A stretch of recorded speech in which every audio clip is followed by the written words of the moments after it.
இரண்டாம் உலகப் போர்ல ஜெர்மனி வீழ்வதற்கும் அமெரிக்கா பிரிட்டன் ஜெயிப்பதற்கு முக்கியமான காரணமா இருந்தது ஒரு சாதாரண சரக்கு கப்பல் அப்படின்னு உங்களால நம்ப முடியுதா? இங்கிலாந்து போர்ல வீழ்ந்து விடாம இருப்பதற்கும் அமெரிக்காவும் இங்கிலாந்தும் போர்ல முன்னேறதுக்கு எப்படி இந்த கப்பல் உதவிச்சு? சோ அத பத்தி இந்த வீடியோல வந்து பார்க்கலாம். 1940 யூரோப்புடைய பல பகுதிகளை ஜெர்மனி கைப்பற்றியது. பாக்கி இருக்கிற ஒரே ஏரியா இங்கிலாந்து ஒரு தீவு. அதனுடைய சப்ளைஸ் எல்லாமே அமெரிக்கா வந்து சப்ளை பண்ணிட்டு இருக்கு. அமெரிக்கால இருந்து வர்ற கப்பல்கள் இங்கிலாந்துல உள்ள கப்பல்கள் எல்லாத்தையுமே அட்லாண்டிக் கடல்ல ஜெர்மனியுடைய யூ போட் ஃபைட்டர்ஸ் எல்லாமே பயங்கரமா மூழ்கடிக்கிறாங்க. ஏன்னா சப்ளைஸ் கட் ஆயிட்டனாலே இங்கிலாந்து வீழ்ந்துரும் சொல்லி அமெரிக்காவுடைய ஜனாதிபதியான Franklin Delano Roosevelt emergency ship building ப்ரோக்ராம்னு ஒன்னு லான்ச் பண்றாரு. அதனுடைய நோக்கம் என்னன்னா, அதிகப்படியான சரக்கு கப்பல்களை உருவாக்குங்க.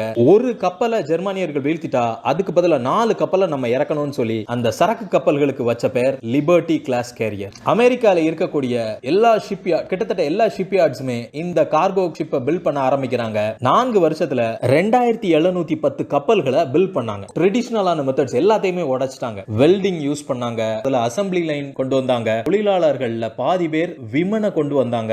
இந்த கப்பல்கள் வந்து ரொம்பவே ஸ்ட்ராங் அப்படின்லாம் இல்ல. அதுல ஏகப்பட்ட பிரச்சனைகள் இருந்துச்சு. அதனுடைய ஸ்பீடு கம்மி. ஏன்னா ஸ்டீம் இன்ஜின் வந்து அந்த அட்லாண்டிக் ரஃப் வெதரை தாண்டி போகிற அளவுக்கு எல்லாம் அவங்க பில்ட் பண்ணல. பாதுகாப்புக்கு சின்னதா ஒரு மிஷின் கன், ஒரு ஆன்டி ஏர்கிராஃப்ட் கன் இவ்வளவுதான் இருந்துச்சு. வெல்டிங் பண்ணதுனால ரஃப் வெதர்ல போகும்போது வெல்டிங்ல கிராக் விழுந்து நிறைய கப்பல்கள் அந்த மேனுஃபேக்சரிங் டிஃபெக்ட்லே நிறைய கப்பல்கள் வந்து உடைஞ்சிடுச்சு. இப்படி ஏகப்பட்ட பிரச்சனைகள் இருந்தாலும் அவங்களுடைய நோக்கம் என்னன்னா, நிறைய கப்பல்களை பில்ட் பண்ணணும். பிரிட்டன் இந்த வார்ல சப்ளைஸ் எதுவுமே கட் ஆகாம ஸ்டேபிளா இருக்கணும். சோ அந்த மோட்டிவ்ல உண்மையிலேயே இந்த லிபர்ட்டி கிளாஸ் கேரியர் ஒரு சக்சஸ் தான்.